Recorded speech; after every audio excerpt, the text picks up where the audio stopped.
that Christians today understand perseverance? I think, once again, disillusionment. If you think perseverance means you're owed something, then you didn't know what perseverance is about. Like, we're refined by fire. Yep. Right? And that's refinement. That's the lesson. The fire is the lesson. Right? Yes, we come out better, but the refinement, the trials and tribulations are the lessons, and that's why he says it builds character. Right? And I talk about it, like, I talked about that in one of my videos. Like, how do you build character? Through your trials. Yeah. Don't bring no drama my way. Don't bring no drama my way. Don't bring no drama my way. Yeah, I might have a great day. Don't bring no drama my way. Don't bring no drama my way. Don't bring no drama my way. Yeah. What's up, y'all? It's your girl Lish Speaks, and welcome back to another episode of my podcast, I'll Just Let Myself In. Y'all know it's the podcast where we don't wait for an imaginary permission slip or some seat at an imaginary table. We let ourselves into our God-given doors. I have a very special guest today. You know, I like to bring y'all to people, the people who I believe can really encourage you, teach you, people who I believe can help you. And every now and then, we get somebody with a lot of letters behind their name. We get somebody who has been to school, who has done the work, okay? We get somebody who is licensed and who has passed the exams. And today we have a trauma therapist here. But more than a trauma therapist, she is a friend.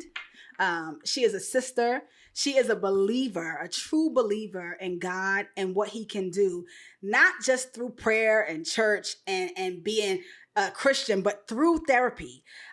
She's someone who I feel really cares about our generation, about first generation people here in America and in the world, and someone who I really just can't wait for you guys to meet and know. Ladies and gentlemen, Taiwo, Majekodunmi. Taiwo's in the building, y'all. Give it up for Taiwo. Yeah, I'm so happy to be here. I'm so happy to be here. I feel honored, honestly, that you asked me, honestly. So. Thank you. Now, let me make sure I said your last name correct. Did I? Close. You was close, but Majekodunmi. Majekodunmi. Yeah. But I'm just so grateful that you're here and so excited because I feel like there are things that you talk about on your social media, things that you shed light on, and things that you've been so vulnerable about on other podcasts that I just think as a Black woman, I just needed to hear. So I'm excited to get into it. Let's talk a little bit about what a trauma therapist is and how trauma therapists differ from a regular therapist. Okay, yeah. So the way it works is like I do the regular schooling, go to get my undergrad, get the graduate degree, and I got it in mental health counseling. So in order to be specialized in trauma, you have to have taken like continuing education courses. I took a lot of that surrounding trauma, and that's why I am trained in EMDR because that is specifically for people who have undergone like severe trauma. EMDR is a form of therapy, eye movement desensitization reprocessing. Come on now. Yeah, I can never say that, like the desensitization part. Right. But basically, like it's that form of therapy where like when you experience a traumatic event, a lot of times the memory gets stuck in your brain the way you experienced it. So it uses movement. We call it bilateral stimulation, like tapping or eye movement to help you reprocess that memory and now incorporate a more positive belief. Yeah. I heard you talking about how therapy is not just mental, it's physical in a podcast that you were on. Yes. And how you try to teach people to do the body work, right? Yes. It's not just mind work, it's body work. Yes. And I got some questions for you about that for myself, child, because honey, trauma tried to take me out. But I want you to go back to the young girl, right? Your young self who didn't even know that a trauma therapist existed, right? What about her experience led you to be the woman that you are today? Yeah, that's so like I speak about trauma so much and I'm so passionate about it because I've just been through a lot, you know. I grew up in a single parent household. And my dad was like there, but not really. I have 3 other siblings. And it was very volatile emotionally and a lot of times physically. And then on top of that, when I was 11, I got diagnosed with lupus. And that, I think, kind of like changed my perspective on everything. Yeah. And I didn't, because of me being Nigerian, a Nigerian American woman, like a lot of our ideals weren't centered on mental health. Yeah, of course. Like we didn't talk about mental health. Like you was like, just pray about it, or like Yeah. you just gotta be. And then even when I was sick in the bed, you know, like throwing up and not eating, they was like, you gotta be strong for your mom. And I'm like, okay, Yeah. I guess, Right. you know. So it's like I couldn't admit anything. Saying depressed, don't say that. In Jesus' name, you'll not be depressed. You know what I mean? And in some ways I get it, but it was also a denial of what was happening. Right. Yeah. And I think it's also the adultification of Black children. I think Black children, and that spans the diaspora, right? We just get adultified way too quick. Way too quick. And I didn't realize this until I got around white women my age. And I realized, oh, you didn't just decide that you can get a credit card at 18? No, my mom made sure that I couldn't get a credit card. I didn't have control over that type of stuff. Oh, you didn't have to get a job to buy your own books in college. Oh, you didn't have to. I just didn't even realize that was a reality for anybody. And it's not all Black people, right? Because there are plenty of Black people whose parents were very involved. Yeah. But I find, especially with Black women, we get adultified, and even in our experience of trauma or hurt or pain, we get told at 11 to be strong. Yes. So someone telling you at 11 to be strong is his own form of trauma. Oh yes. Like my pain couldn't be shown. Yeah. I had to be shown that even though I was going through what most people will never go through in their lifetime, that I was okay. Yeah. And then it was hard because I was like, I was going through, I remember thinking I had this dark cloud. Like I was in 6th grade. Like it was the year after I got diagnosed, and I was like, this feels like a dark cloud. Yeah. And like nothing seemed the way it was. I no longer felt confident. Everything I looked at was like over analyzing. I remember it like it was yesterday. I was always anxious, always hyper aware of how someone saw me because I was taking a medication where it was blowing you up, puffing you up. So I'm like 50 pounds heavier than I'm usually am. And I'm wondering, like, you know, is she thinking I'm this obese girl that eats? Like, I think one person asked me, did you get stung by a bee? Girl, let me tell you, I was fat and I didn't have lupus, okay? I was just a fat kid, so I understand. Girl, it was up and down because like 1 year my weight would be less, but then my lupus would start flaring up again. Then I would have to take the meds again. Yeah. So it's like, imagine what that does to your identity, right? You don't know what you're supposed to look like. Yeah. Oof. Yeah. You know what I mean? So it's like I was looking in a mirror and not always recognizing who I was. And one thing about my dad that I love is that he was so perceptive, right? He said, why do you keep looking at yourself in the mirror like that? He said, you know, like, that's you. You're beautiful. Like, you are beautiful just the way you are. And I was just like, like, because like no one says that stuff to me. Yeah. When I was at that time, no one was saying that to me. And I think it's because that's the way they've learned, like, you know, no, this is not who you are. When you're not sick, that's who you are. Yeah. But I am who I am. Period. In all, you know, trials and tribulations that I'm going through. And I think I grew up thinking that this was going to be temporary. No, it's a lifelong disease. Yeah. Yeah. So it definitely, till this day too, like I have to always struggle with my identity and like, what am I rooted in? And also like how I see myself. Because like you said, like what led me there is because I've experienced it. And I understand the confusing thoughts when, you know, you have this dissonance where someone's telling you you need to be strong, but at the same time, you just want to fall down on someone and be weak. You need a soft landing and you don't have it. Yeah, yeah. How's that going for you now? Have you learned how to be weak? How to land on someone? You know, it's still a struggle. I'm sure. It's still a struggle. It's hard because there are times when I'm like more vulnerable, but the cycle of pain, you know, it happens and you're going to encounter the same things a lot. And sometimes I just feel so ashamed. Like, why am I feeling like this? Like, what, you know, like, or even being a therapist, like in my head, I'm like, I should have it together. I know it's not true. but I don't have it together. I felt that way as a disciple. I'm like, you're a disciple. You shouldn't be. Yeah, struggling with it. exactly. So you need to be the pillar of everything healed, and but I'm not. And my pain is real. My joints still ache. So yeah, it is a struggle, but I still push past it because the Spirit calls me to. I have to push because I can't lean on myself.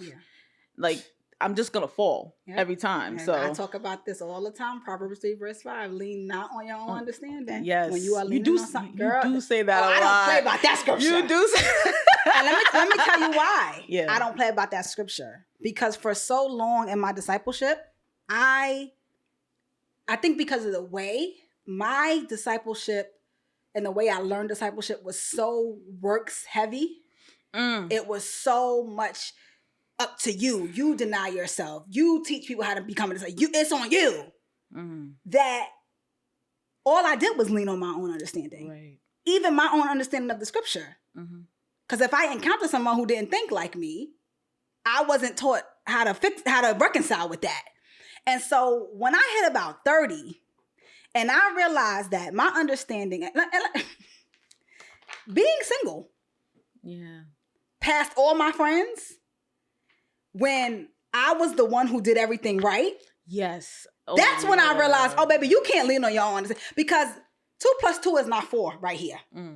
And you're not going to understand why God is withholding what you deem as a blessing, because everybody doesn't see marriage as a blessing. But for me, I saw marriage as a blessing, something I wanted God to bless me with. And when it wasn't making sense with my timeline, and I just heard Brenda Palmer talking about this on Lecrae's podcast.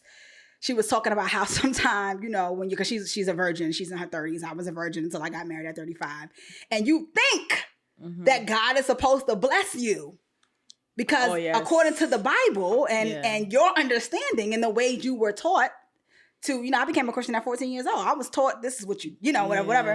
And I believed it and I agreed with it. That part I agreed with 100% and still do. That you should not be having sex if you ain't married. Okay. Now here we go. Now we're going to get back to the podcast. But just because you do that does not mean God owes you. And my understanding was I was struggling with understanding. If you bless those who are obedient, if I delight in your ways and you're supposed to give me the desires of my heart, I've been at this thing since I was 14. Now, I don't watch homegirl who came in 2 years ago, who slept with 50 men, and I know it because she told me, get a husband. That doesn't work for my understanding. Nope. And this is not even me being judgmental about anybody's past. It's confusing. I just didn't understand. It's confusing. And I said, you are leaning. The reason you keep falling and keep stressing and keep whatever is because you're leaning on your own understanding. And when you lean on something, you are depending on it to hold you up. Yes. It's faulty. You got to lean on. And that was really the path to my surrender about my singlehood. That scripture. So that's why I talk about scripture so often. And then it's helped me other things. I went through something with my family a couple years back where. Oh, yes. Something I was just like, now what? And I was like, we will drive ourselves crazy trying to understand why people. I'm going through something right now with somebody who I love very much, who is behaving in a way that I'm like, what's happening? What happened? You know what I mean? Like, you could give me $1 million and ask me what's going on between you and this person and why are they not speaking to you? I could not tell you. Wow. $1 million gun to my head. But I have learned not to lean on my own understanding. Old me, with that anxious attachment, would have not been able to sleep at night. Right. But baby, once I got Proverbs 3 under my belt, I said, listen, I don't like it. I'm not happy that it's happening. But you got to accept it. But good night. My bonnet is on and I'm going to sleep. And either we'll figure it out or we won't. I'm not stressing myself behind this. It's what you just talked about is like, because I'm learning it too. Like, because with my relationships, like there's this book called by Lisa Turkhurst, Good Boundaries and Goodbyes, right? So she talks about how like we struggle to try to keep relationships to the point that like it's detrimental, right? She said, if someone keeps breaking your trust, right? you can't build it again. Mm-hmm. She said it way better than that. But it was like kind of, I think somebody on TikTok, like they had a cup. Mm-hmm. It was full of sand. Mm-hmm. And every single time somebody broke your trust, they would crack it and the sand would seep out. But they would try to tape it up and they would try to rebuild, but it was still seeping out because at the end of the day, like they've shown you how much they can handle. Yeah. Right? So I grew up where like, that's your sister. She has to be like that. She goes above everything. And, you know, in some ways, yes. Yes. But not always true. Yes. Right? I remember I went to Paris one time and I was like, no, that's my sister. They said, yes, that's your sister, but we all your sisters. Yeah. We all your sisters. I said, no, you're not though. That's my twin. He said, yes, but we your sisters too. Yeah. And she was trying to teach that to me. And I was just like, this is weird, whatever. Yeah. But I understand because like your relationship doesn't have to be based on the title of it. Yes. Right? And I think when we hold ourselves to those ideals of like, oh, my brother, so he has to protect me. He has to, no. Yeah. Like you guys grew up in the same household. How could he protect you from something he wasn't protected against? Correct. Yes. And I think so there's the compassion of knowing where they are and accepting that this is all they can give. Yeah. Yeah. Oh yeah. I'm big on that now too. I'm like, people have the capacity that they have. It is what it is. Yes. I am not going to, because I used to, when I was in my 20s especially, really try to I think I found way too much identity in being a good friend. If I was in a relationship, being a good girlfriend, being a good sibling, being a good daughter. And I'm like, I was not put on this earth to please anybody but the Lord. I'm very clear on that. And another thing that I really want Black women to get, you were also not here to make anybody proud. Ooh. Somebody being proud of you is great. It should be a byproduct of you making yourself proud. But we got to put down this, I want to make my parents proud. I want to do it. I don't care about making nobody proud. The Lord, that's it. You know what I mean? I need to wake up and be proud of the decisions that I've made. And it has freed me. Because I'm telling you, and not just the situation I just spoke about, but several situations in my life. And I would not say I don't have an anxious attachment style anymore. I still do. But I worked on it so much because I saw that it was making me into a person I didn't like. Like, I made a post about this one time. If you need people to understand you in order to have peace, you're in trouble. Yeah. Everybody wants to be understood. But I no longer need you to understand why I did or why I didn't do. I don't need you to understand. You can understand or not. It's okay. And I really believe that some of the peace that we are looking for will be found when we decide that it's okay to be who we actually are. Right. You can't find it in other people. No. And like, you can't find it trying to be somebody you're not. Like you're trying to like think with this relationship, I'll be happy. Mm-hmm. Even if it's a friendship. Child. Even if it's a husband. Let me tell y'all right now. I want to tell, because I really think y'all think if I just get married, let me tell you. Nah, I'm over that. Yeah, because you know why? Because you got married friends, yes, right? I do. And it's not, and I tell people all the time, this is not some like, at least not in my marriage. It's not some like, oh, when you get a husband, it ain't all what you think it is. My husband is actually what you think he is. What I thought he is. You know him. You know, she's one of my husband's best friends. When we were getting engaged, I was like, who are your female friends? Who are my male friends? And who that we need to stay friends with. Yeah, and he was like, Taiwo and Kendra, they're not going nowhere. Like that was almost in our wedding. They were almost gonna be on his side in our wedding. Oh yeah, but then we were like, it's not gonna work. That's how close. I know, right? So, you know him. You know that the things that I talk about is really happening up in this house. Yes. And most of the stuff I don't talk about because y'all would just think I'm bragging. Even with that. Even with a great man who... There are days where I'm sitting in the corner rocking. And he's like, are you okay? I'm like, I'm not. Because of this thing from my childhood. Yes. Because there are achievements and things that I want to achieve for myself.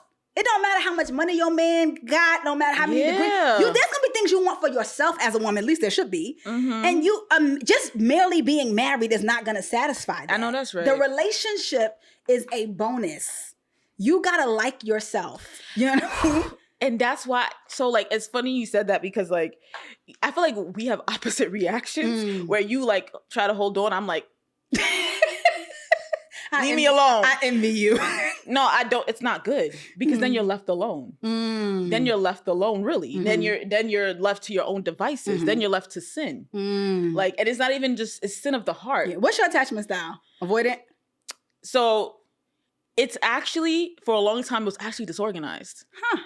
I grew up in a very traumatic household, right? So like I would push and pull. That's what I was taught. Yeah. I would say now it's avoidant. Okay. Now so more avoidant. I actually have secure relationships, right? So like the thing about attachment style is that it changes. Yes. So you're not defined by your engagement. I'm teetering toward avoidant in some ways. No, and I don't want to. But that's the thing, good boundaries and good vibes, right? I got to read that book. I got to put that in 2026. Read it. Because it's like she said, sometimes we need space to figure out if we need better boundaries or if we need to say goodbye.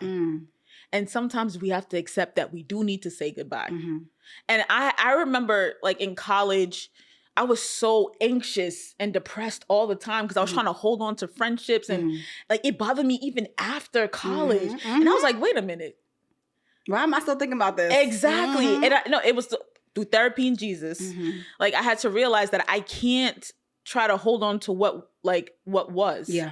Like this relationship was good for the time that it was at. Yeah. And that's okay. Yeah. We move forward. Yeah. You know, some relationships like I don't speak to Majekodunmi all the time, but that's my brother. You can't tell me nothing. You know what I mean? I don't speak to you all the time, but you're my sis. Yeah. You want to sleep at my house again? You know you're welcome. Yes. You know, but I don't need to speak to you every day to know that. Right. You know? But for a long time, I thought that we're not in contact. Does that mean we're still friends? Yeah. Does that mean that, no, it's not like that. Everyone has relationships shape and they change. Yeah. And it's for the time that you need it. Yeah. For how close or not close you are. Yeah. It's for the time you need it. And I had to learn that. And it's been a good realization because I'm like, when I say like, when people say, I would be your friend, I say, do you? Do you really? Because I'm like, right now, like, I can't give you much. I was just telling Diamond, my best friend, I'm like, I don't think I need no more friend. I'm done. I'm done. She like, girl, stop. I'm like, but that's a whole, that's another you a good friend. You were too good of a friend. I'm too good of a, yeah. Told you opposite problems. We'll talk about this off camera, child, because some people's subscription is running out.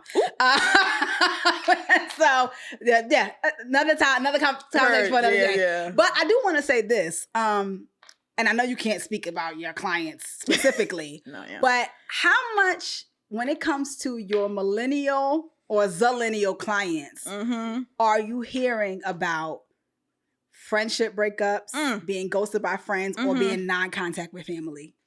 All of them. All the time, right? What do you think it is? Because so I'm not a therapist and people talk to me about this. What do you think it is about our generation that can't sustain, before I say can't sustain relationships, I do understand that there are nuances. Sometimes you do need to go non-contact with your abusive dad, mom, sister, uncle. I totally get that.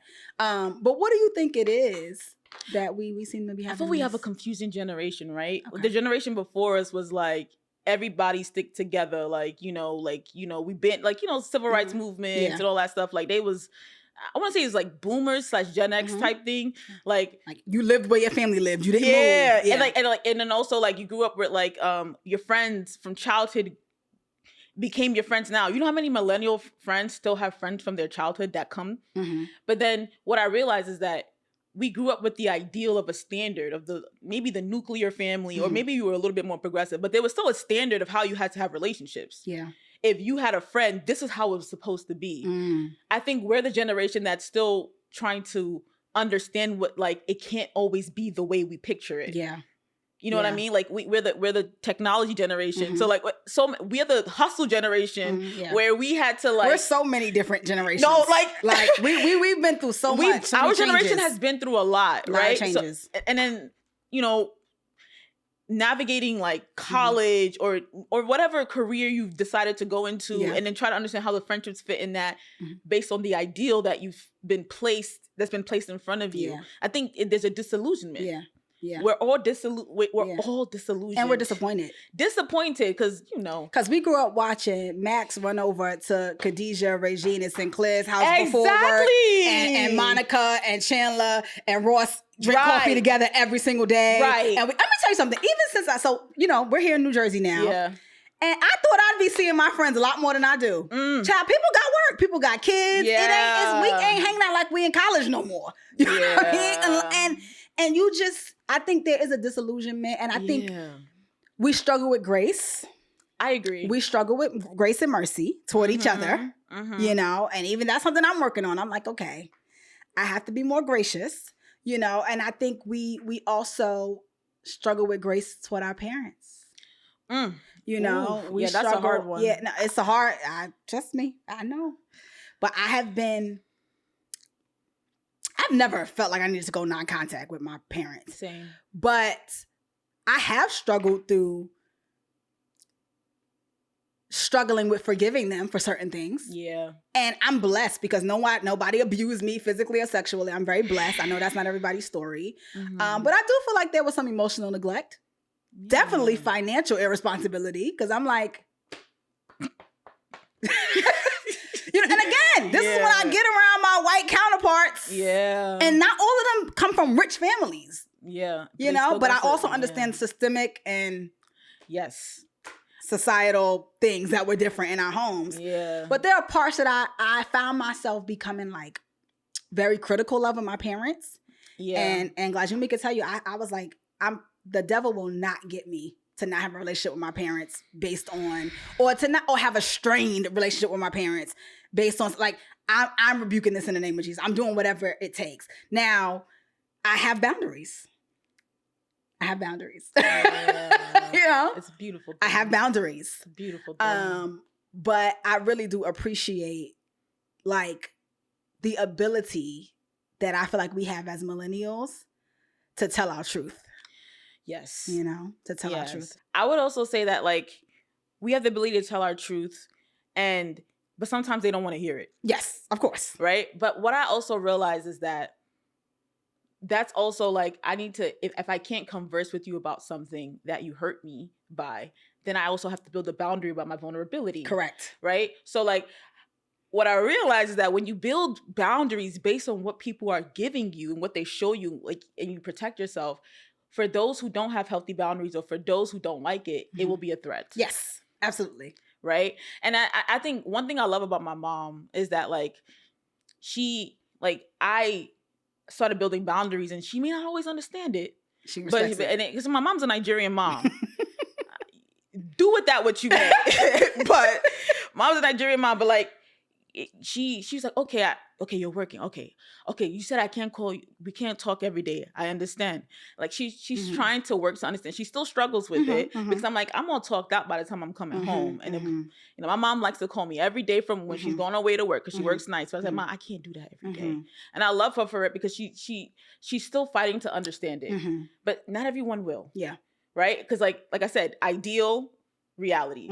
We gotta sometimes like deal with reality. Yeah. No, every time we gotta deal with reality. Yeah. But because, like, when we try to always face things to the ideal, that's where I was so hurt. Yeah. Like, my best friend, well, she's supposed to be doing this, and then why would you not do? It's my birthday. Did she even have a birthday? Like, did she have a birthday party ever? Yeah. Did she got periods? Even know? Yeah. Does she even know what you feeling? Yeah. You know, it's like a lot of times, like, we don't meet people where they're at either. Like you said, the grace, having compassion and seeing someone, okay, you're dealing with a lot, but also having the healthy notion to say, but I still have to protect myself. Yeah. Yep. And one of the things I think people have to understand is that you have to love yourself enough to take your needs out of the hands of people who cannot meet them. Oof. Take your needs back. Yeah. You need one thing about me, I don't expect nobody but the man I married to make a big deal about my birthday. And before I married him, I didn't expect nobody to make a big deal about my birthday. I travel for my birthday most times. You know why? Because that's what I want to do. If you can't make it, half the time I don't even invite, people be like, yo, I've never done like a big birthday dinner. You know why? Because I like to eat at expensive places. And I don't need y'all fighting over the bill at the end of the night. Ooh, so what I would do for my birthday before I was married is me and my friends who like to spend money, because you know your friends. You know your friends. Oh, I love me and my friends who like to get it in like that. We would be the ones that hit up. At that time, it was Philippe, SCK, Noble, wherever we was going. And then I got friends who just want to take me to IHOP for my birthday. And I by the way, I love IHOP. Love a pancake. Yeah. Like, I love IHOP. Yeah. So take me to IHOP. Then I got other friends who just want to get coffee. Then I got other friends who just want to text me happy birthday. It is not anyone else's responsibility to meet a need that they have shown you they cannot meet. And what we keep doing, especially as women, we put our needs in the hands of people who cannot meet them. That breaks my heart every time. I'm telling you. Whenever I see it, I'm like, that person is not going to, like, I said this to myself, like, you can't expect someone to meet a need they never did. Yes. She said, but, I was like, Ma, like. And if they were planning on meeting it, they would have met it by now. Yeah. And I was like, my sister was like, you know, she thinks that I still expect things to be. I said, no, I'm just going to give them a chance. Yeah. Of course. Yeah. You know what I mean? I'm going to give them a chance. Oh, I said, I'm going to invite you to this. Come or don't come. Mm-hmm. I'm going to still give you the opportunity. Yes. It's not hope.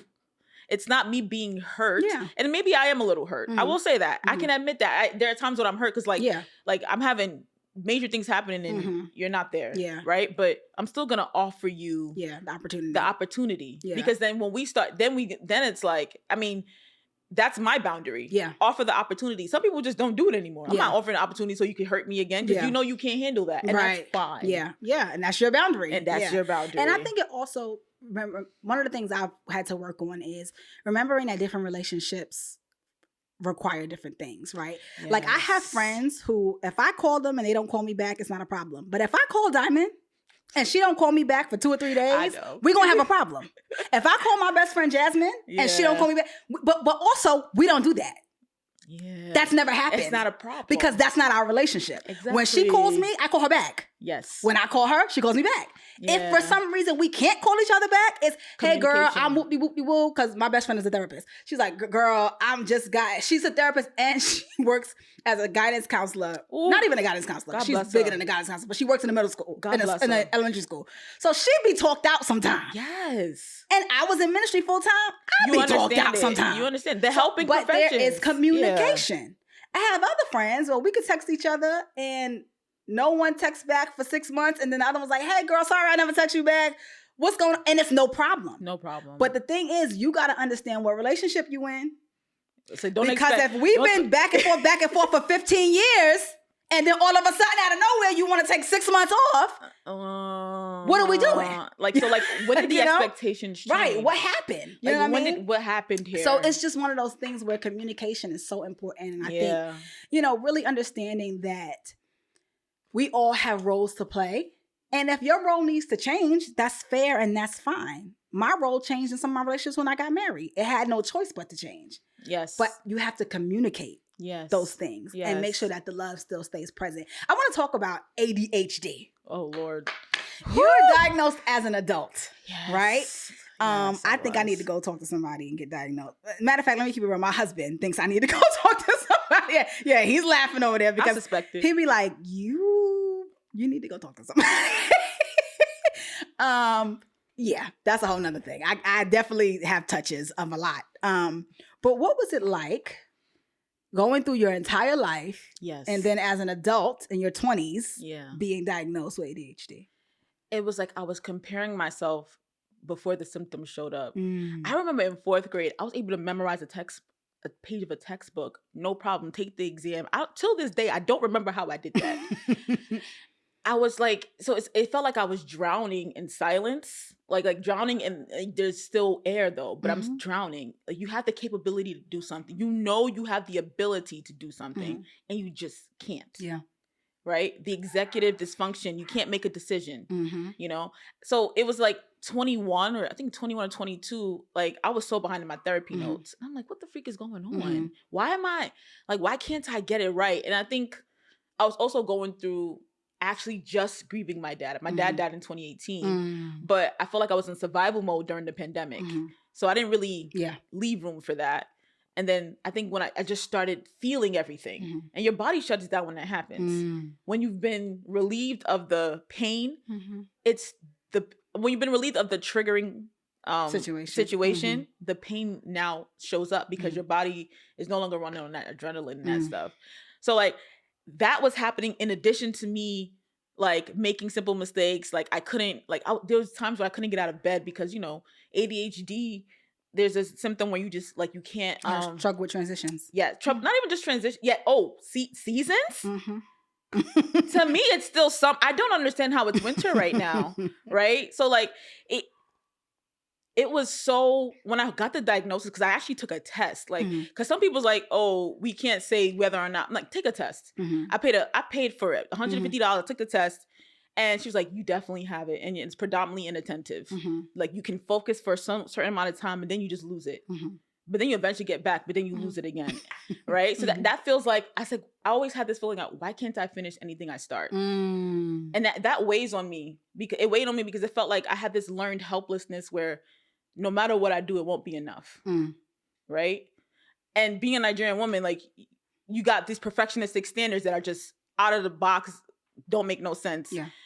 So imagine me trying to look at point Z, where I think I'm supposed to be, where I'm still at point A because I'm not supposed to be at point Z yet. I don't have the tools to get to Z. Yeah. Right. And so many women who are late diagnosed like me, like it's like this epiphany, because the way we experience our symptoms are so different. Yeah. A lot of times, especially as Black women, we're just so socialized to be strong. Yes. To mask. You know, like I can't mask anymore. Yeah. I masked for so long. I used to be I didn't understand this, right? I used to have a conversation with somebody and they would be talking to me right after church. You know, after church talk is like, I'm like, why are you trying to have a life-changing talk right now? But whatever. And then I remember my chest would hurt. It was like this, like a knot that was twisting. And I was just like, I didn't understand why I couldn't withstand this conversation. But because I didn't have the bandwidth, my neurodivergency doesn't, in that moment, you can't handle such a long day and then have that type of conversation. That is not me. I can't do it. I have to take care of myself and understanding that. So like when I stopped masking, I was like, do you think we can talk about this another time? You know, like I had to, like, I was blunt at first. I think like for a long time, I was just like being very blunt because I'm like, you don't understand it any other way. And so like I've lost, and I think when you're done masking, like it comes all at once. Yeah. Impatience. I was like, I cannot. Irritability. Yo, misophonia. When somebody chews in my ear, I will ring your girl. You don't understand. Wait till you get married. Wait till you get married. I'll be wanting to make him go eat in the hallway. I'm like, bro, close your mouth. And he's not even a loud eater. But there are just certain times. It's like, but you know what's happening? Your nervous system is going haywire. It's like, imagine, it's like you're on a roller, like your stomach is dropping. Imagine that in your chest. Yes. It's like your nervous system is reacting to a painful event. Yes. So when someone like talks, so like growing up, I had this and I didn't know. I was like, my sister and I, Kende, would call it making sounds. You're making sounds. Stop making sounds. But till this day, shout out to Kende. Shout out to Kende. Yeah, shout out to Kende, my twin. She was supposed to be here. Amen. But like, we said they making sounds. We can't stand it. Like we, and it was like I would be visible. It's like a visceral reaction you can't contain. And I talked about this in one of my videos, but when I stopped taking my meds, because I didn't even realize I stopped taking my meds, I was going all over the place. Yes. She said, no, it hasn't been 1 month. It's been 5 months. I said, what? 5 months? She said, you haven't seen me in 5 months. I said, oh my. She said, yeah, so everything you're feeling, that rage, yeah, it makes sense. Yeah. Like it was rage. Yeah. Rage at everything. And it's like all of these things, but this is because emotional dysregulation is common with ADHD. Right? But because I've masked for so long, I just like, silence. Oh my God. Stuff it in. Yeah. You know, but now it's like, if you get me upset, you will find out. Yeah. You will find out. But in a way, I've learned to communicate in a way where like, hey, like, I don't like that. Please stop. Yeah. I say, I feel like you're trauma dumping on me right now. And I know you think because I'm a therapist that I could take it, but I actually can't. Yeah. Yeah, I'm not even get there because you might watch this podcast. Listen, you know everybody watch your podcast. I wish everybody watched it. The numbers need to go up. But I always tell people, if you wanted to be spoken about warmly, you should have behaved better. So I keep it real on my podcast, and I know people watch it. Like, is she talking about me? Probably. If you feel like it's you, if you did something to me, yeah, maybe. Or if there's a situation that I won't use names, obviously, but if there's a situation in your life that I think people could benefit from. And I learned, matter of fact, forget people. If I learned something from something you said or did, it probably will come out on this podcast or in my content at some point. Amen. Because it's my life experience, right? It's your life experience. But yeah, I just, there are things, and I haven't been diagnosed yet. I am going to take the exam. But child 30s, how old are you? I'm 31. 31. It don't it expedite? Like I started realizing, I can't, if I'm talking and somebody else starts talking, like if I'm in a group setting, if I'm addressing a group and somebody else starts talking, my whole nervous system is like, shut up, because I can't even think while you're talking while I'm talking. Like you know how you're preaching and like people like having a little side conversation? It would take everything in me to just be like, can y'all please stop? You know, but that's not normal. You'd be surprised how normal that is. Is it? So like it's normal, but it's about the way to deal with it. Yeah. Right? It's like you have to teach yourself how to ground, like, and then remind yourself, like sometimes I'm like, let me take a deep breath. Yeah. And I'm like, honestly, tension released. Yeah. So how would you, let's talk about that, because I think there are a lot of women who are maybe undiagnosed or, you know, dealing with ADHD symptoms, neurospiciness, neurodivergence, right? What are grounding exercises? What are things that they can do in their mind and their body to ground?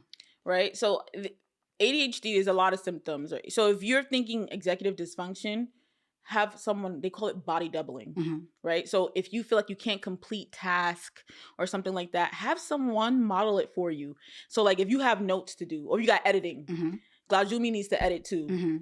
Y'all sit together and edit.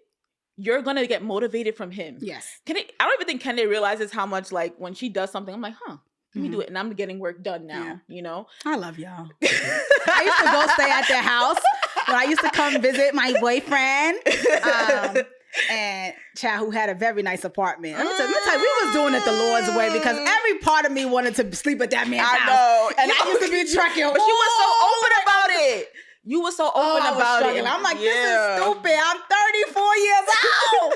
Can I come sleep over? They used to be like, yeah, girl. Even one time I was out of town, you gave me your keys. I was like, girl, just go stay at the house. Yes. Because I used to be trekking up to the Bronx to my dad's house. Nah, we ain't having that. The worst. Anyway. Yeah. So yes, I love y'all. Y'all really helped me down. But you were saying that she, like, her working helps you. Yeah, so like when I have someone around me motivated, it helps me to feel motivated. Yeah. Right. Something else is like when I feel emotional dysregulation, like I feel haywire, we just gotta take a beat and be like, what am I upset about? Like, take a deep breath. And so like we call it activation and completion. Okay. Right. Your body gets activated when you're triggered. You may not notice it, but that's why somatic awareness, like I teach it with my clients. What is happening in your body right now? Is your chest pounding? Are you having a headache? Are you grinding your teeth? Right? Is this familiar? Yeah. When have you felt like this before? Okay, so what can you do to intervene in this moment, right? I like to do something called RAIN. Recognize what you're feeling. That could be somatically and in your mind. Okay. Acknowledge. Acknowledge and accept what's happening. Okay, I'm feeling really anxious right now. And I just got to say, yes, this is what's happening. I accept it. This is what's happening in this moment. Investigate. Where's this coming from? What does this remind me of? Nurture. What do I need? Right? So think about activation and completion. So the recognized part is that you're recognizing an activation, right? When you now offer yourself the room and the space to feel what you're feeling without shame, and that's the biggest part of mindfulness. So the first part of it is mindfulness, right? You're recognizing what you're feeling without shame. Black women, we always feel shame. We always feel, because we've been programmed and socialized that we have to be a standard. And that something is wrong with us. Right. Inherently. But we the most copied. Everybody want to be us, but don't nobody want to be us. And that's how so it's like we always have to hold ourselves, but it's like give yourself permission to feel what you're feeling. Yeah. This is not a weakness. That's what makes it stronger. Yeah. So it's like I have to accept what I'm feeling without judgment. And sometimes it's hard because sometimes you have beliefs about these emotions. Yeah. The thing about it is that it's just an emotion. Yeah. It doesn't have to be anything else. It doesn't have to go further than that. Yeah. That's what makes it worse. That's what builds on depression and anxiety is like we have these spiraling beliefs about what we're feeling. Right. And we go off of that. And so we try to deny it. Yeah. We try to Or ignore distract. it. Yep. We try to distract. We try to deny. But that's the thing. That's what makes it worse. Yeah. So the nurturing part is like, what are you saying? What can you say? What would you say to a friend in this moment? You got this. You are loved.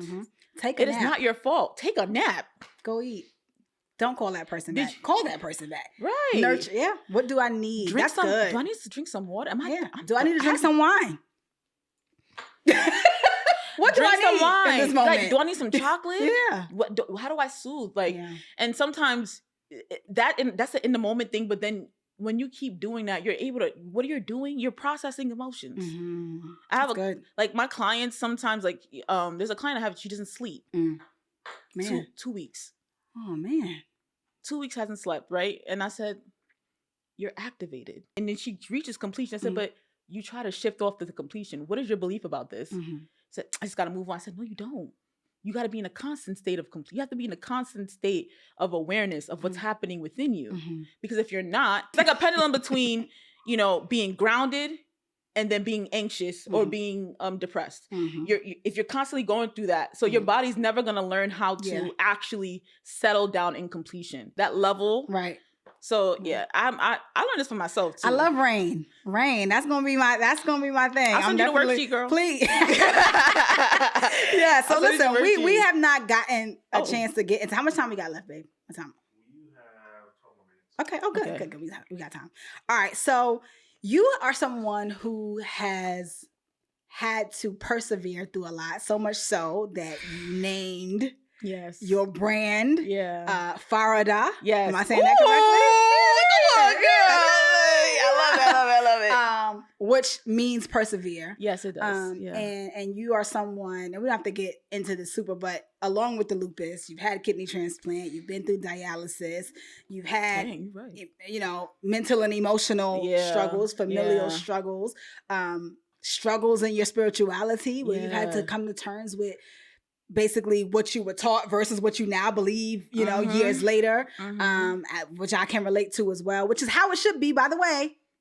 You shouldn't. Some things are the same today, yesterday, and forevermore, but some things are cultural, and it's okay to change your mind about cultural things. Amen. And then also, you are someone who has now private practice. Yes. And working with people and putting people on, helping people out. How has perseverance shown up in your life from the time that your health began to decline until now? Yeah, so like I think it's always been that. It's like a resounding word for some reason. It's always been there, this word perseverance, because there were times when it was like when I was so sick and I was like, I just rather not go through this at all. I don't want to hurt myself, but I thought like I'd rather not live, But I think the spirit always worked around me. Right.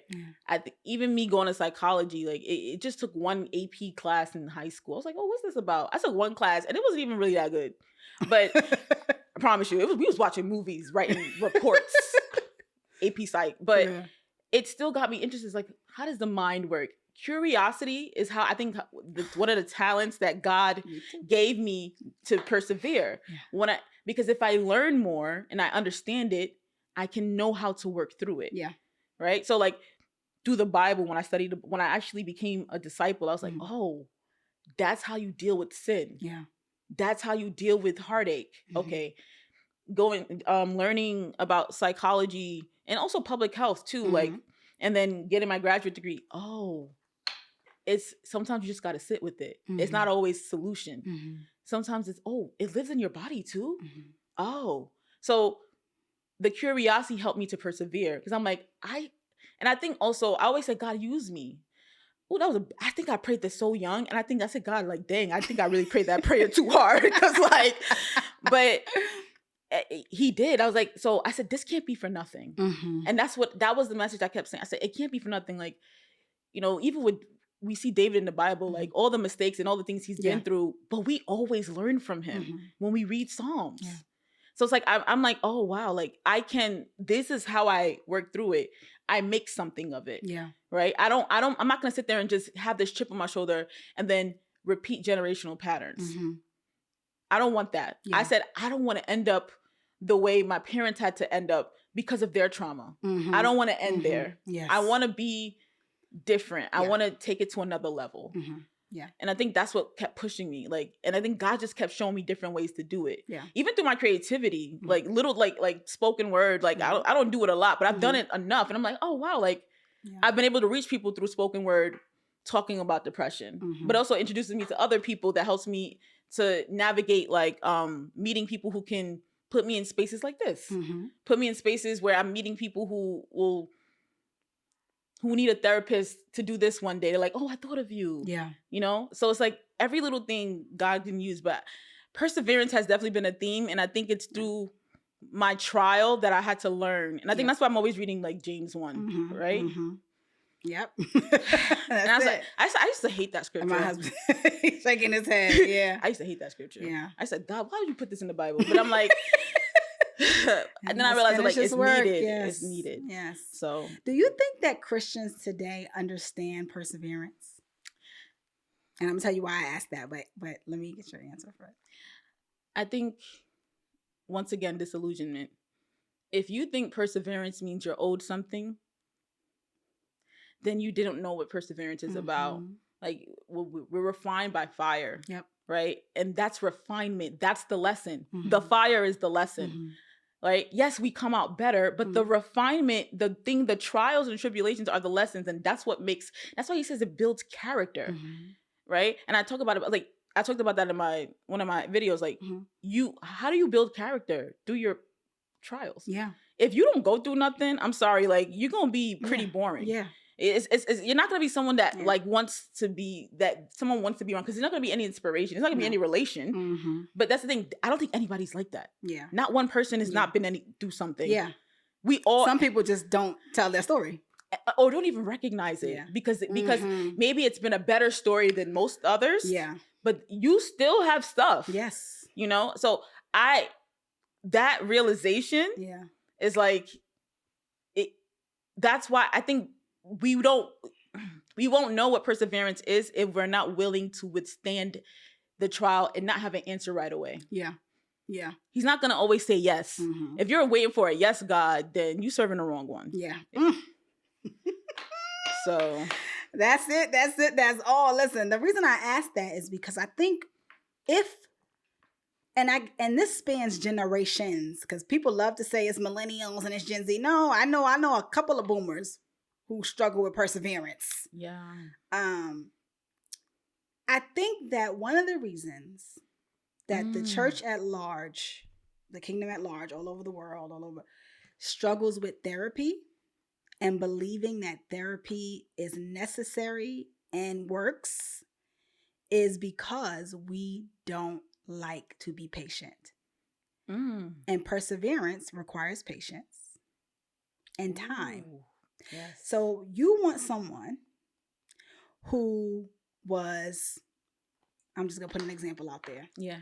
Who was molested at a young age, who had instability in the home, who may have had sexual experiences with the same sex as a kid, who, whatever, right? You want them because they came to your church, which, by the way, didn't offer them any therapy, to now change, repent, and be a different person over the course of your new membership class in 3 weeks or however long it is. And if they do not do that, then they are not a Christian, or they are not whatever you... Yo, this is the spirit. I talk about this all the time. And I'm like, oh, y'all don't want people to actually change and grow. You want performance. You want people to just miraculously be okay and changed and healed. And yet they go home every night and struggle. And they fall back into these patterns because what they need is therapy, and more specifically, trauma therapy. And I believe, I pray, and some churches are doing this very well. It's not all churches, but I really pray that we get to a point that we understand that, yes, the Lord's Holy Spirit is powerful enough to change somebody around overnight, but what they need after that night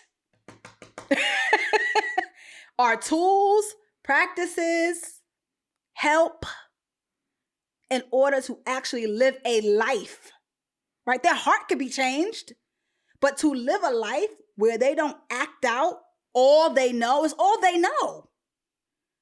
They need tools, Yes. which will require patience in the Yes. leadership and the kingdom at large. I talk about this all. I said, I don't know how you, and I used example like that. I said, this person's a sex addict, and now you want them to stop having sex, and then because they've continuously had sex because they're a sex addict, maybe they've had sex once a month rather than every day, but no, they have to be kicked out now. I said, where's the room for them to actually repent and like actually work through this? Like when someone goes through trauma, there are physiological and chemical changes to our brain and our bodies. Like even when they first started doing eyewitness accounts of like people who were sexually abused, they found that the woman couldn't talk. Every time they get on the stage, like, so yeah. I've seen that. You've seen it, right? So then it was like, what's going on? Oh, your bronchus area is being active, is now shut down because you're still replaying the trauma in your. Because like, what happens when you go through trauma? Fight, flight, freeze, fawn, collapse. There's so much more because people think it's only really. There's so much more, right? So like, if someone is going into collapse mode, they're going to disengage from their body, disassociate. Yep. So now they can't. So you expect them to speak about something they can't access. Yeah. They can't access it. Yeah. As someone who's been an adult in ministry most of my adult life, there are so many things that I was not equipped to be helping anybody with or through. And in my last several years in ministry, praise the Lord, as I got older, I started becoming very vocal with other leaders about what was above your pay grade and what was above my pay grade and what was above our skill set and what we should not be naming or claiming or telling or, and it was honestly very freeing because when you think you're supposed to help someone who has an addiction, a traumatic experience through something by telling them that the Lord is their shepherd and they shall not be in want. Hello, somebody.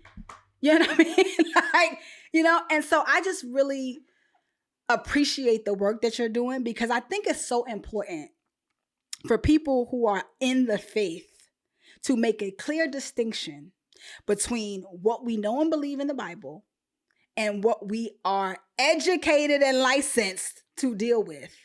Ooh. And it is so important that there are people like you that exist because there is going to be a person who genuinely wants to be right with the Lord and is going to need your perspective on how to carry that out with all that they've been through. So I just want to say thank you because truly it is needed. And my prayer is that, people like yourself become pillars in every church. Every single church. There are two things that I feel like every church in the world, but let's talk about America, because that's where we at. Every Western church needs to prioritize in this day and age. Their social media and internet presence. Because you losing the youth because you refuse to use social media and you refuse to listen to them. Or invest in it. Baby, invest in it. Whole church raking in $1,000 and don't own a camera. Okay. Sound system is crazy on YouTube. Oh my. Okay. Only has one camera. When we know studies have shown us that people need multi-angles because their attention span. Yes, but we want to get the youth and we want to get single people. No, you don't, because you don't listen to the youth or single people. Girl. I don't want to get on the soapbox. That's a whole nother thing. Ooh. But that, and then before that, I was going to say right after that, but actually before that, having people who, if they're not on staff, because not everybody needs to be on staff, but people who are a part of your staff meetings, a part of your staff meetings, a part of your yearly planning, who are licensed and skilled to deal with mental health. Wow. If you are not doing that as a church, you are doing your if you are a minister, let me look into the camera and say this. If you lead a church and you are not prioritizing people who are licensed and educated In dealing with matters of mental health and trauma, you're irresponsible. I agree. Period. Especially after the pandemic.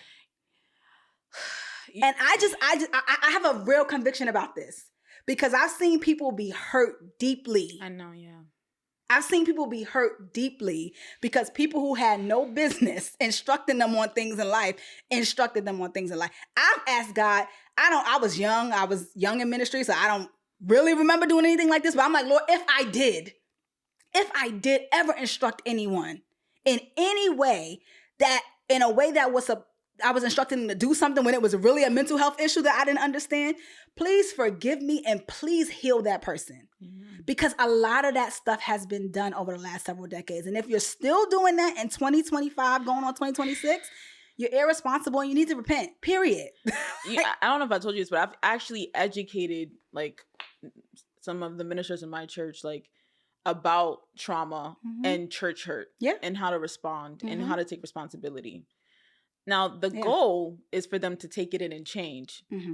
I'm still waiting. Yeah, and don't only call the mental health professionals in your church up when something crazy happens. Or when you decide to have one service a year on a midweek when it's only 25 people to talk about mental health. Because I'm tired. So I'm just going to say, I'm going to say it for you. Right? Girl. Let's actually prioritize them. Let's have them in the staff meetings and at the staff retreats. Let's have these people who have gone to school and understand these things help our churches be healthy. Because it's not going anywhere.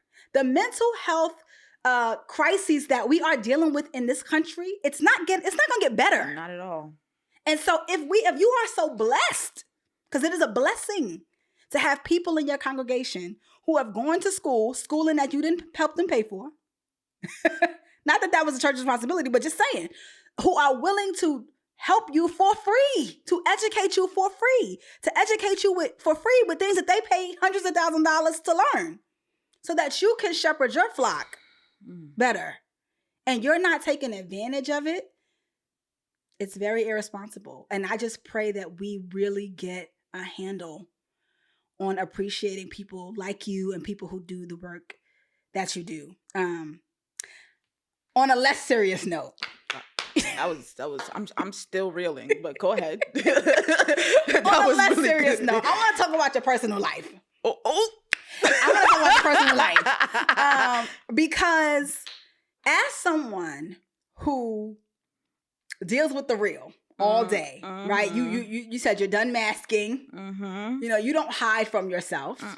And you, I know, show up for so many people. I feel like the year of my wedding, you went to like 6 weddings. Girl. Like that was the year. 2023 was real. Like so many weddings. Yes. And so you show up for your friends. Yeah.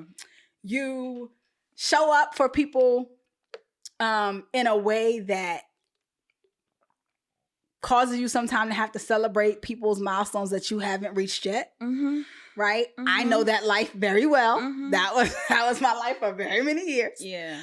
How does it affect you mentally and emotionally to be in those rooms, in those spaces, when you might still be wanting some of those things, baby showers, weddings, bridal showers, things like that? Remember when I said the avoidant thing? Mm-hmm. I think it kind of plays in here because I don't get jealous of it. Mm-hmm. I think at one point it hurt so bad. Mm-hmm. Like when I was like in my mid to early 20s, it hurt so bad when I couldn't get it. Mm-hmm. Like it was physical pain. Yeah. Right. And I didn't realize that rejection was so sensitive because of ADHD. Right. Mm-hmm. But I think now I'm hoping it's not avoidance, but I think I was praying about my friend who just got engaged. And I was crying because I was so happy for her. So it's but I'm like, I said, and I think also like, kind of like what you said, like the disillusionment of marriage is gone from me. Yeah. I'm like, I always ask myself, I know I need to be married. Yeah. Because I am not a saint. Yeah. But, it's hard to share all that parts of you with somebody else. Yeah. The older you get, the harder it is because you are a fully formed adult. Yes. So yeah, I understand that. So I think what I'm trying to do is be present and be happy. Yeah. And if I feel like, bitterness or jealousy comes up, I investigated. I was like, it has nothing to do with them. Yeah. You know? But, you know, I think at one point it's I don't think it's ever, I've been in so many weddings. Mhm. You know this. Yeah. Yeah. And I don't ever feel jealous. Yeah. If anything, I feel so emotional for them. Yeah. Yeah. You know? Like, when I watched y'all wedding, Yeah. when I was there watching them sing like there was angels, and then Mhm. I was in tears because I was genuinely, because I know your souls. Yeah. You know, so when I genuinely love someone and I Yeah. see them happy, it's okay. Yeah. Yeah. So the jealousy thing hasn't happened for me in a long time. Yeah. You know, What but do you feel besides happiness for them? What do you feel? so there are times when I'm like, it makes me curious. I said, so God, so it's like, what would that look like for me then? Mm-hmm. Mm-hmm. I said, so like, what do I need to do? Yeah. So how would that work for me? Yeah. I said, wow, how is it that simple? Is it that simple? Yeah. Like, or like, I don't have that type of softness. Mm. Like, so I'm like, am I going to be able to attract someone like that? It's Yeah. all curiosity. It's not even insecurity. I'm genuinely curious. Mm. And sometimes like when some of my friends get on my nerves, I'm like, girl, you got a good man. Be quiet. Mm-hmm. Mm-hmm. That's how I feel sometimes. Yeah, I'm like, you need to just be quiet. Yeah. I Just said, be grateful. You got a grounded good man. Yeah. You better sit down Yeah. and stop complaining. Yeah. You know, so it's like that. But a lot of times it's like, I'm very curious of like, you know, what it would look like for me. Mm-hmm. You know, I think it's longing. Mm-hmm. Right. I was reading, I have this new NIV Bible, but it's like a Jesus, it ties everything into Jesus. Mhm. And it talks about the wedding scene. I said the wedding. Not the chosen. Yeah, the chosen, right? Yeah, I was really thinking about it. Like, yeah, but it talks about the part where he's at the wedding, Yeah. he turns water and he performs the first miracle, and it says like perhaps, you know, he was a little reluctant at first because he didn't want to reveal himself, but perhaps he changed his mind because he was too longing to see his reunification with his bridegroom. Mm. And I was like, oh, wow. But he was genuinely happy. He wasn't bitter, but he had longing. And I think that's what it is. Yeah. That's how I feel. Like, Yeah. I feel like it's... I love that. You know, like, I know it has a deep desire because I know, like, I have so much love to give, right? Mhm. But I'm not... I think with all the trauma I've been through and what I've witnessed in relationships, I'm not willing to just settle for anybody. And you know that really well. Yeah, you already know. I'd have been single before the rest of my life before I settled. I know. I was just like, listen, Yes. I'm not doing that. Yeah. What is your prayer life around this topic, the topic of your singlehood? What does your prayer life around that look like? Be honest. No, that's what I'm about to say. Like, there was times where I didn't pray for it at all. There was times when I prayed for it all the time. Mm-hmm. Right now, it's like I'm trying to understand where I'm at. I'm like, God, like, what would this look? It's the curiosity. Yeah. And I'm like, and I start praying for my friends, and I'm like, oh wow, like that's so beautiful. I said, God, you know, like I want that. Mm-hmm. You know, and it's coming from a place of gratitude, and it's like I can feel that it's just there, but it's like, it's like within reach, but I don't know how to get there. I said, God, what do I need to do? Mm-hmm. And there was times I'm like, God, why did you put me in this position? Mm-hmm. Like, like I used to have so many insecurities, whether it was my weight or my illness or like my family. Like, I was like, who's gonna want to marry? And then I don't think so. I said, who am I gonna bring into this family? You know, but now I'm like, they marrying you, not just your family, and child. Please, anyway. Well, thank you for saying that. I love my family, but it's like it's always drama. You know what I'm saying? I love my family. Glad we love your family, but we are married to each other. 99% of the time, we're with each other, as it should be. You know what I mean? So like I think that's what it comes. Like it's been a battle. I've been so angry at God, not because I think for me it's like I always pieced it together where there's something wrong with me. That's why I'm. But I'm just like, I wonder what it looks like because I don't think there's actually anything wrong with me. It's just my perspective. I realized that I pushed so many people away. I was like, I'm blaming God, but I'm the one pushing people away, and not even trying to be vulnerable with these men. I friend zone people with. Yeah, you can do that. Somebody was like, you know that man? I said he was not flirting. Whatever. I said, wait. I'm very good at friend zoning. Yeah, you know, so I'm trying to be better at that. Yeah. So like. If I want it, I gotta work too. Yeah. Yes. Like what you went on that blind date. Yes. You never met this man, never heard of him. But you were open, and you did the work. I was open. And look at God. Yeah, yeah. And it's true. And I think for me, one of the things I always encourage, you know, first of all, I love single women. I don't care how long I'm married. I will always put on my cape and fly over there to Singlehood to tell y'all what the what the Lord is saying to me for y'all. You're And one of the inspirational, things, honestly. oh, thank you. No, Boo. honestly. Yeah. And one of the things that I try to encourage, single Christian women with is there is a plan that God has for your life. And Speak he to me. loves you too much Mm-hmm. to give you a man that will disrupt that plan. Now, that means one of two things. Yeah. You either got to wait for him to give you a man who will be in line with the plan, or there is no man that's in line with the plan. Mm-hmm. Both answers are yes and amen. Mm-hmm. Both answers are yes and amen. Because I'm going to tell you something right now. I would rather be single than to be with a man who was going to stop me from doing this. And a lot of women, you know them, are living life on hard mode because of who they married. It's actually been. I'm not gonna say that. Go ahead. I can't do it. Yo, sorry. Continue. Just know that you're a great example. And so Yeah. I see both answers as God's grace and mercy. He is gracious and merciful if he gives you a husband. He's gracious and merciful if he doesn't. He's gracious and merciful if he gives you one at 22, 25. He's gracious and merciful if he makes you wait till you're 35 or 45. Mm-hmm. Because he sees the whole story. And I think that people have to pray for what they want. I am totally against this idea of I'm not just going to pray about it because I just want God to do. Girl, now what? That's like saying you want a job and not going on the job interviews and applying. What are we talking about? Yeah. Go on the dates, be nice, don't friend zone everybody. Look like something. Oh, girl, you know I do that. I already know, okay? We're not coming out the house smelling like outside and looking like inside. Because some of y'all, Woo. True. Okay? All right. And that ain't got nothing to do with weight or nothing. You could be, Yeah. Well, my husband met me, I was bigger than I am now. You know what I mean? I'm now slowly coming on down. You look good. Thank you, boo. But I can relate to feeling like, is it my weight? Is it my complexion? Because all the light-skinned sisters seem to be finding a man, right? I had to deal with that, That's a big But story, the thing, but go ahead. yes. And here's the thing, you're not crazy. No, it's true. I know. It's true. Oh, I know. I used to say all the time, as fly and funny and spiritual as I am, if I was light-skinned with long hair, I'd have been off the market at 22. Probably. Was in the ministry. I knew. But when I tell you I would let God make me as black as this table, if it was going to mean that only he was going to see me. I know that's right. Because when the person sees you, girl, it ain't nothing like it. And as you know, we were an unlikely pair. You know what I mean? Like, people were like, how do y'all even know each other, let alone dating? But when we didn't know. Yeah. You know what I mean? We did not go on that date thinking we were going to meet the person we were going to marry. I know for a fact he didn't. And I know for a fact I didn't. But God had a plan. And so when God has a plan, there's nothing you can do to thwart it.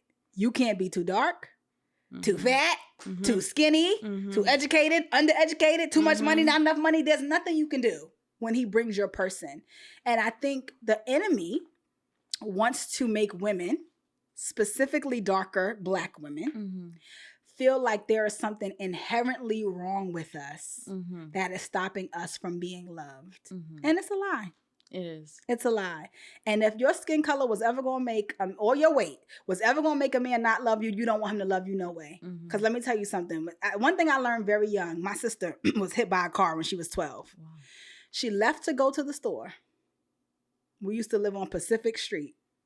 She went to cross Atlantic Avenue to go to Pathmark. If you're from Bed-Stuy, back in the day, you know what I'm saying. Restoration Plaza, yes, Pathmark. Yes.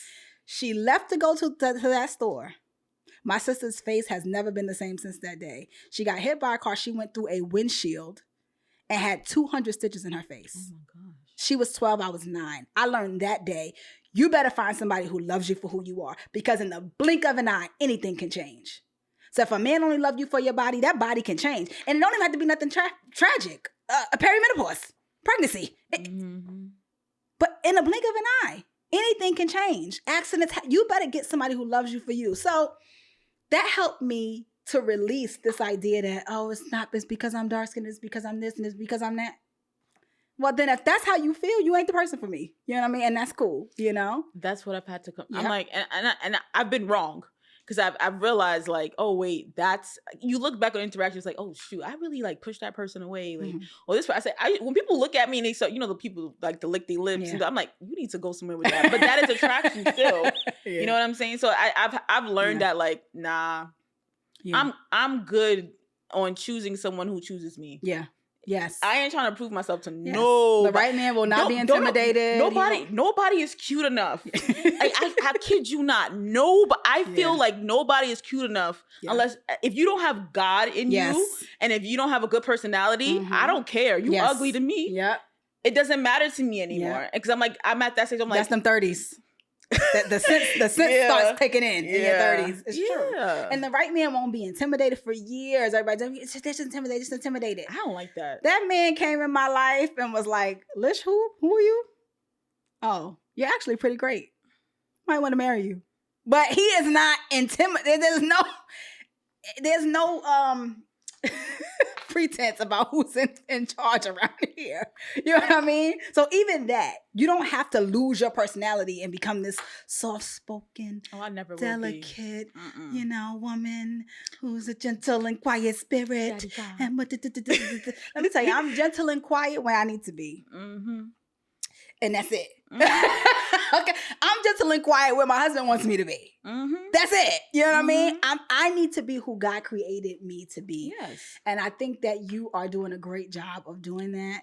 I appreciate and my prayer is that if it is God's will, if it will make your life more pleasing to Him, that He will bring you a husband.